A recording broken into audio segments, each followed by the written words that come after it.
We interrupt the Gene Shepard program to bring you this further update in connection with the tragic disaster at LaGuardia-Airport tonight, in which a powerful bomb explosion that devastated the baggage area in the main terminal at the airport killed at least 12 persons and injured at least 75 others. And that, again, is a change in the casualty figures. There are now at least 12 dead and, again, 75 injured by that bomb explosion that turned the baggage collection area into a scene of total and utter devastation. Police bomb squad detectives scoured the rest of the airport for more bombs because of an anonymous threat that a second device would go off soon after the first, which exploded shortly after 6:30. Detectives are also searching Kennedy Airport for even more possible devices. LaGuardia is completely closed down, and most areas of the airport were evacuated. Now, the injured have been taken to several hospitals in the Queens area: Elmhurst, Booth, St. John's, Mary Immaculate, and John Scott is at Booth Memorial Hospital, where he has this information in connection with the casualties that were taken to that hospital. John? This is John Scott at Booth Memorial Hospital in Flushing, Queens, which is the hospital of choice after an accident at LaGuardia Airport. I've been talking to Bill Barlow. Mr. Barlow is this assistant director of Booth Memorial Hospital. Mr. Barlow, what do you have in the way of casualties here at the hospital? We actually have 7, and 13 are en route at the moment, for a total of about 20. What is the condition of these 7? Fairly good. A number of them have been to the operating room, John, and they seem to be coming through very well. One is on the critical list, but the others, I would say, are holding their own. What are the natures of their wounds, their injuries? Some shrapnel wounds. Apparently the explosion actually impelled building materials, metal, glass, that kind of thing. How come they were brought here? Well, Booth is about midway between LaGuardia on the one hand and JFK on the other. And we also train the emergency medical technicians from LaGuardia. And so I think that they perhaps first thought is to bring patients to Booth. What was the first notification you received that there had been an accident? When I say you, I mean the hospital. Well, LaGuardia tipped us off, and I'm sure that they did the same thing for all the other hospitals in the area of LaGuardia. And what happens then?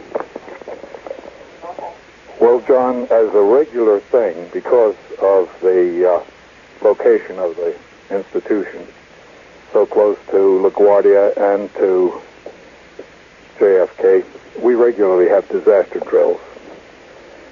And this was coded as the real thing, but everything happened just about the way it does in general when we have a disaster drill. We have about 8 or 10 of these a year. What do you do? How do you respond? Well, all of the administrators and the department heads are obligated to come in, and there are other people in the neighborhood. We have lists of names, and the people in the neighborhood call other people in the neighborhood. And in this way, we have a crew of people who are able to transport and do other things. Do you have ambulances sent out immediately? Our ambulances are under the control of the municipal system, and therefore they really only go when they're sent by the police dispatcher. Do we have any idea of the condition of these 13 coming in? We understand that they're pretty bad. Perhaps we'll be able to tell you in another 10 or 15 minutes. That was William Barlow, Assistant Director of Booth Memorial Hospital in Flushing, Queens. For WOR News, this is John Scott. Officials said that the nature of the injuries was caused by the fact that this tremendous explosion sent flying slabs of plate glass and steel and concrete flying all over the area, and that was the reference that Mr. Barlow made to the fact that construction equipment had been impelled by the force of the blast. The explosion touched off a 2-alarm fire and it was out of control for more than 45 minutes before the fire department could bring it under control. WOR's Bob Brady is at Elmhurst Hospital, and he has this further report. Lester, the agony of relatives discovering that a loved one has become a part of this massive tragedy has begun here at Elmhurst General Hospital. A short time ago, the wife of one of the injured was escorted screaming from an emergency room, hysterically shouting, "Let me see him, let me see him." But 49-year-old Mrs. Ann Burchett was unable to see her husband. 56-year-old Charles Burchett was en route to the operating room. Burchett is a sky cap of the TWA terminal, badly cut by flying glass as a result of the explosion. The Burchetts live on Convent Avenue in Harlem. How long he'll be in the operating room, no one can tell at this time. The latest figures from officials here at Elmhurst General is that 21 persons have been admitted in fair condition, 6 are in critical condition, and the dead has now been revised down from 3 to 2. Lester, that's the latest from Elmhurst General. Thank you, Bob. And again, repeating the casualty figures as best they can be determined at this hour, and you can understand the nature of the confusion in a tragic accident of this sort.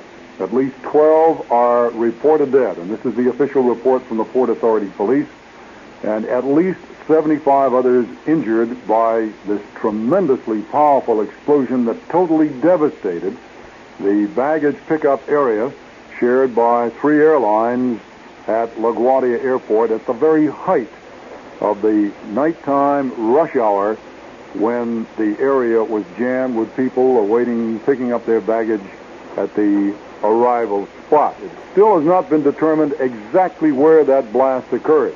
It is believed to have occurred in the area nearest to the section operated by Trans World Airlines, but the whole area is shared by Eastern, Delta, and TWA.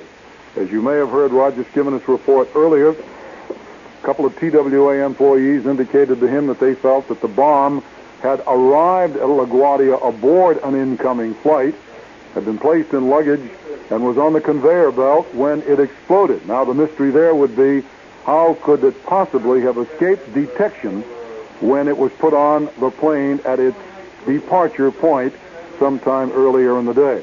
We will continue to bring you comprehensive coverage of this tragic disaster at LaGuardia Airport. This is Lester Smith reporting from the WOR Newsroom, where you rejoin the Gene Shepard program in progress.